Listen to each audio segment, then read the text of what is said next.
I am off this week. Welcome to the Philly Burbs. I am off this week, but I have to get in on the announcement by the vice president of her selection of her running mate. So I am in the Philly Burbs. Welcome to my garden.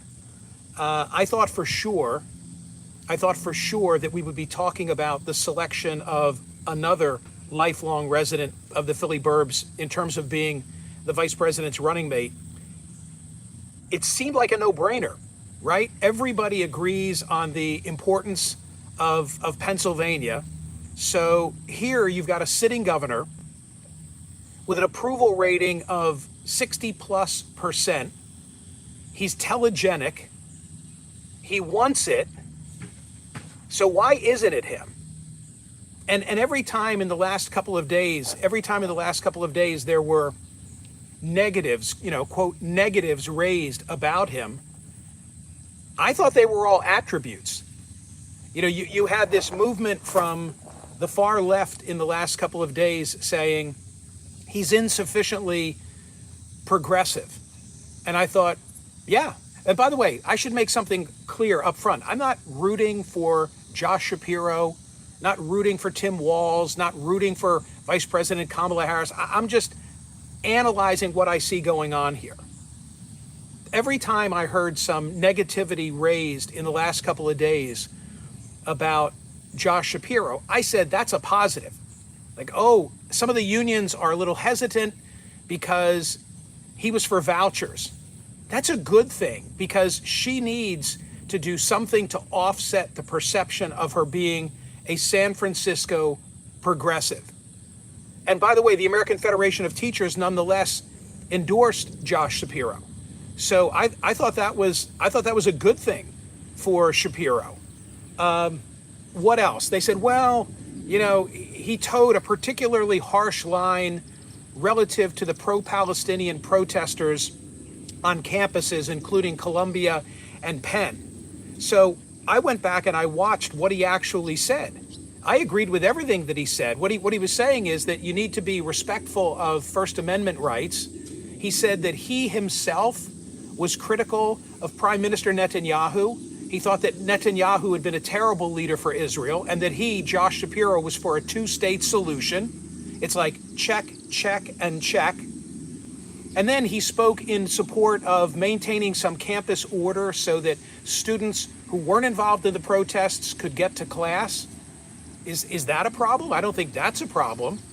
And most importantly, he did what those three university presidents in front of a congressional committee didn't do in sufficient measure, which was to condemn anti-Semitism. So I thought he was pitch perfect on that as well. And so it raises the question of, well, then why wasn't he selected?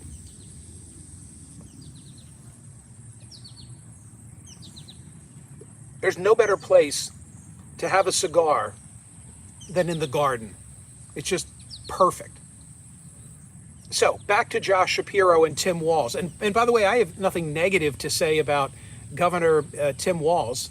By all accounts, a very affable guy, has sort of an older Republican Midwestern demeanor. That's not a bad thing.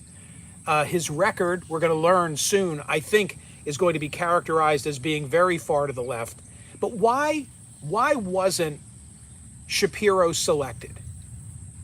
Now, if it were someone who was so obviously superior to Shapiro, then there's no issue. But does anybody think that Walz is on the surface so superior to Shapiro? Nobody I've heard, no analysis that I've read. Is it that you don't want to agitate the far left if you are Kamala Harris? You feel like you got to, dance with whomever brought you, and that's the far left. Are you worried about Chicago and protests? I said last week, and I stand by it, that if there were protests in Chicago, and if on the signs of those protesters they were beefing about Josh Shapiro and they were out of control, like in middle America, that would be like, oh, great. Those people who are agitating are against Josh Shapiro. Maybe Shapiro's a good guy. I guess I need to listen to what Shapiro has to say. So it's not because somebody was so superior. Maybe it's because Kamala Harris did not want to agitate the very far left and decided that, she wanted to have ideological purity. And now you got to ask the question of, was he not selected? If everything else were the same, and he were not Jewish, would he have been picked? That's a poll question that I may have to do for tomorrow. I think it's a legitimate question, and I want to know the whole backstory as to how the selection was made. I'll tell you this: if I were Trump, I'd be elated. And maybe there was too much thinking that went on in the Harris camp. Maybe they just overthought the whole thing. I mean, what am I missing?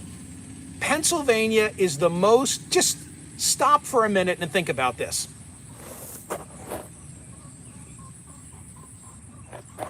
Pennsylvania is the most important state in the nation. Our 19 electoral votes. We are bombarded already with ads. Bombarded. I know what it feels like now to live in New Hampshire or Iowa at the start of an election cycle. You got to win Pennsylvania.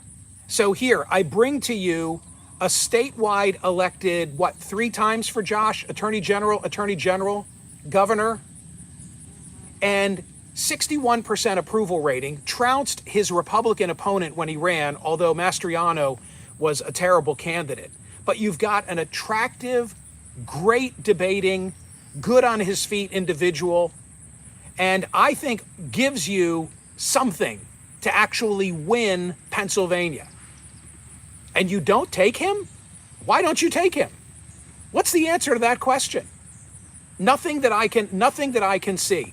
Is it because John Fetterman thinks that Shapiro is ambitious or over? Are you shitting me? On that basis? Is it that Vice President Harris believes this guy is too much of a comer? Like, I don't want him constantly out there on the stage and having a comparison between the two of us. Well, let me tell you the comparison you're going to get now. I was wrong in my prediction that it would be Shapiro. I thought that it would. Something shifted in the last 48 hours. I'm not sure what.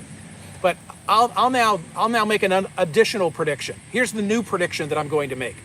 One of the things that I was saying on radio last week is that I didn't think that the Harris campaign would put Shapiro in the position of standing on a stage in Philadelphia, introducing Vice President Kamala Harris, the next president of the United States, and her running mate, the next Vice President of the United States, Tim Walz. Well, now that is going to be the case.